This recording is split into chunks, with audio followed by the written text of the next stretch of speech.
It's time for Alamogordo Town News on Crazy Radio. I'm Anthony Lucero. When it comes to news on 95.1 FM, weather always comes first.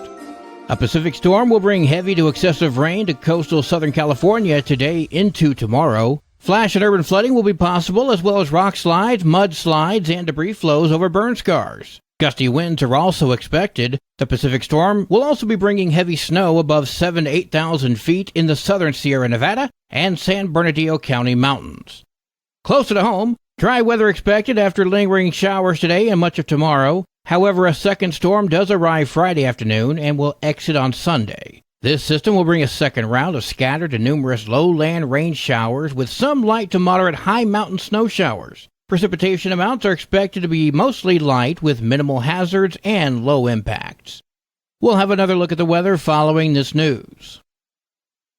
This past Saturday at approximately 8:30 p.m., the Alamogordo Police Department responded to Allsup's on North White Sands Boulevard in response to an armed robbery. 30-year-old Danny A. Rios threatened a clerk with a knife and stole an undisclosed amount of money as well as merchandise. Rios then fled on foot. An arrest warrant was obtained for Rios for one count of armed robbery. On Sunday, officers located Rios, who again fled on foot but was apprehended a short time later. Rios is also suspected in a previously reported armed robbery which occurred at Dollar Tree on December 6th. Rios was charged with an additional count of armed robbery as well as multiple counts of misdemeanor shoplifting which occurred at various businesses in the weeks prior. Rios has been incarcerated at the Otero County Detention Center pending his appearance in magistrate court. The Alamogordo Center of Commerce believes that Otero County needs to have a presence in Santa Fe each year during the legislative session. Therefore, they are planning 2 days in Santa Fe to visit with state legislators and state senators. Otero County Days in Santa Fe will be held on January 18th and 19th at the El Dorado Hotel and Spa in Santa Fe. There are plenty of options to choose from when registering for this event. More details and registration is available by visiting alamogordo.com. Well, today is Thursday. Let's go now to Lauren Noble for an inspirational moment. Good morning, 95.1 listeners. This is Pastor Lauren with our Thursday morning thought. Well, Christmas is not very far off, and while I like the lights, the music, I do not like too much of the Christmas music. A couple weeks in December is good enough for me, but I try to remember that those things are not the real reason of Christmas and what the meaning of it is all about. The real meaning of Christmas is not about the gift we find under the tree, but the gift that God gave us, the gift to humanity, and the gift that will offer us salvation. And what a wonderful thing that it is that God offers us salvation through His Son, Jesus Christ, the true meaning of Christmas. And sometimes it gets easy to be caught up in the pageantry and to miss what it is really truly all about. Let me say a prayer for us. Lord, help us to remember that Christmas is about the Messiah being born. The present with us is the gift that God gave to us, and the present for humanity to give us salvation. So it isn't about the lights, the pageantry, and the gift under the tree. It's the gift that you gave to humanity and to set us as sinners free. Amen. Until we meet up again in person or the airwaves, blessings. News from around the state in just a moment. This is Alamogordo Town News on Crazy Radio. I'm Anthony Lucero. AlamogordoTownNews.com is a locally owned website featuring local news matters from a local perspective that affects you, and we bring it to you directly. Plus, local sports, cultural arts, and events. Online, AlamogordoTownNews.com. Owned and operated by Second Life Media. We are Otero County. Directory Plus is the right size book. It's the book if you need a phone book. That's what just one person has to say about Directory Plus. With its red cover, features, colorful yellow pages, and lots more, it's no wonder people all over use Directory Plus. It has so much more information. You can cross-check phone numbers or addresses or pretty much anything. Look on the plus side, Directory Plus. I'm a big fan of Directory Plus. Otero County, it's time for our annual First Responder Christmas Eve dinner. This dinner is one small way we show our appreciation to those heroes that have our backs every day. To thank them, every year we hold a potluck-style dinner on Christmas Eve for the on-duty first responders at the Desert Hills Church of Christ. But we need you to cook a dish or to help with serving. Please go to the Otero County Fire EMS Appreciation Facebook page for more details. Let's make sure our heroes know how much we love them. God bless and have a Merry Christmas. Homelessness has become a problem in the Land of Enchantment, as it is in other parts of the nation. Some American cities have even gone so far as to fining people for being homeless. Surely you can't be serious. No, really. No! Many stores in the country have resorted to playing loud music outside to drive loiterers away. Brilliant! Now, no matter your stance, we can all agree that chaining a person's ankles and dragging that person with a motor vehicle is not a good solution. 2 gas station employees in Santa Fe are faced with numerous crimes after they allegedly chained and drug a homeless man. Jonathan Gomez was working on the Speedway on Monday night when he claimed he asked a homeless man to leave. The man was asleep and not responding, so Gomez called his manager, Adrian Montoya. That's when the pair put a chain around the man's feet and attached it to Montoya's Jeep. Police say Montoya backed out, dragging the man across the parking lot. A Santa Fe fire crew witnessed this happening and immediately pulled up to the scene. Police say there was also a video posted to social media where Gomez admitted to dragging the man. Both Gomez and Montoya were arrested and faced numerous charges, including kidnapping and aggravated battery. The homeless man was taken to the hospital and treated for road rash injuries. Children in state custody with nowhere to go are sleeping in office buildings across New Mexico. It's an ongoing issue with New Mexico's Children, Youth, and Families Department, and they acknowledged it's happening, and they also claim they're working to fix it. In the meantime, places like the Roswell CYFD office is calling the police nearly every day for help. Are we going to fix this issue on housing them here? They cannot control it. And it's like this all the time. Well, the thing is was getting to the point we respond here every day. I know you do. Records show that from October of 2022 through October of 2023, Roswell police responded to the CYFD office nearly 120 times. Please, somebody right now. No. Please, oh my God.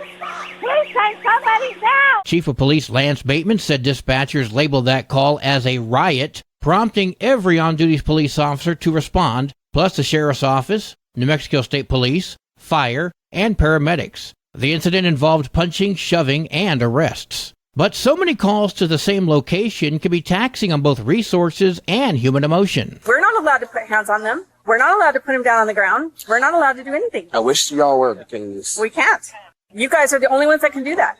That's why we call. My guys are getting very frustrated on coming out here. So are we. We're scared. We don't want to come to work. Reports of kids running away, damaging the office, and threatening staff. 911, what's the address of your emergency? Yes, we need help at the CYFD office, please. We have a mom. No, ma'am. We have two girls. They are out of control. It's an emergency. We need help like right now. Please, get somebody over here at CYFD now. Police Chief Bateman stated that the kids can come and go during the day, and 911 calls stemmed from whether they returned and what happened when they did. We've gotten calls where they show up intoxicated and stuff like that. So what's going to happen when they bring a weapon back and decide to retaliate against a staff member? Yeah, it definitely could end up bad. And, hopefully there's a solution somewhere close down the road. Bateman speaking with KRQE. Barbara Ewell runs Lighthouse, a foster family support organization in Roswell. It makes me angry at CYFD, at the state of New Mexico for not doing their job to make sure that kids are in a safe place. The governor appointed Ewell to the CYFD Policy Advisory Council earlier this year. These kids who already feel like no one loves them and feel worthless and hopeless, and their family doesn't want them, foster parents don't want them, and now even the staff who's supposed to take care of them is moving their stuff out of the way so that they can work. It's the worst message you can give a kid. Okay, let's be honest. Who would want to house kids that act like this? I'm not making excuses, but honestly, it just sounds like a bad idea. CYFD's Cabinet Secretary-designate Teresa Casados said the state is in talks with someone in Roswell to get a different place where kids can sleep. We do work with the providers. They come in on site and they will be there with our staff and provide services, but just like anywhere else in the state, the number of providers are thin everywhere. That seems vague. And Casados is okay with taking the police resources to do that almost every day? I honestly don't just feel like this is a CYFD situation, right? If those kids weren't in our office, they would be out in the community. And so it's a community issue. Nice way to not accept any responsibility. Since December of 2022, CYFD says that kids have slept in 19 offices around the state. In Roswell, the maximum number of kids sleeping in the office at one time is 4. I agree it's important to remove children from bad situations at times, but putting them into worse situations is the very definition of government efficiency. Illegal migrants are making their way to the border wall and surrendering immediately to Border Patrol. Agent Fidel Baca with the El Paso Border Patrol sector spoke with KVIA. There's a lot of misinformation going on the Mexican side, whether it be misinformation due to misunderstanding or purposely distributed false information. We don't know. Border Patrol says the entire El Paso sector has seen an average of 1,080 people crossing daily for the month of December. 1,080. It was pointed out to me that 1,080 is 3 times the amount of kids enrolled at Tularosa High. And that's who's coming across daily. And as far as people coming across and taking up the time of these Border Patrol agents, makes you wonder if this is just a distraction to allow time for the drug runners to make it across. Food for thought. Baca says the Border Patrol agents are trying to educate the illegal migrant community in order to prevent them from walking across the Rio Grande as they would be entering the U.S. illegally. The only way to enter the U.S. legally is through the official ports of entry. The migrants are believing that this is an official port or an official way to enter the U.S., which is completely wrong. The reason that they are entering U.S. Border Patrol custody is because they are in violation of immigration law. And there are consequences for violating this law, which could include being removed from the U.S. with a 5-year ban on re-entry. Texas Governor Greg Abbott signed a law that takes effect in March, allowing police to arrest illegal migrants and empowers judges the ability to have them deported. Senate Bill 4 is now law in the state of Texas. But not everyone's on board. We're already hearing concerns that these laws are emboldening some law enforcement to just start pulling over anyone who they think is an immigrant, just because of the way they look or talk or the vehicles they're driving. Leonardo Castaneda, the border and immigration policy advocate for the American Civil Liberties Union, said this is something they believe aligns with a previous Texas action, Operation Lone Star. Which is not about taking steps to actually address concerns around immigration and supporting people arriving at the border, but creating these punitive systems to punish and harm our communities. What? Harm the communities? Isn't breaking the law what harms communities?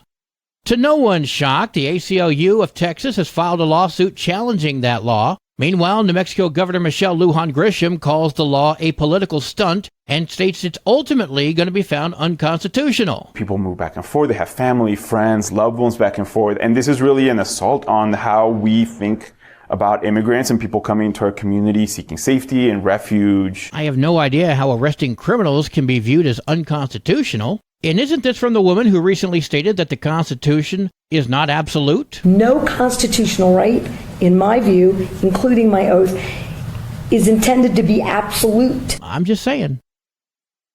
Sports and weather are next. You're listening to Alamogordo Town News on Crazy Radio. I'm Anthony Lucero. They are role models and educators. Their work requires a great deal of time and energy for very little pay. Who are these unsung heroes? Thanks, Coach. Thanks, Coach. The simple truth about education-based athletics in New Mexico is this. Without a committed team of coaches and administrators, it just wouldn't be possible.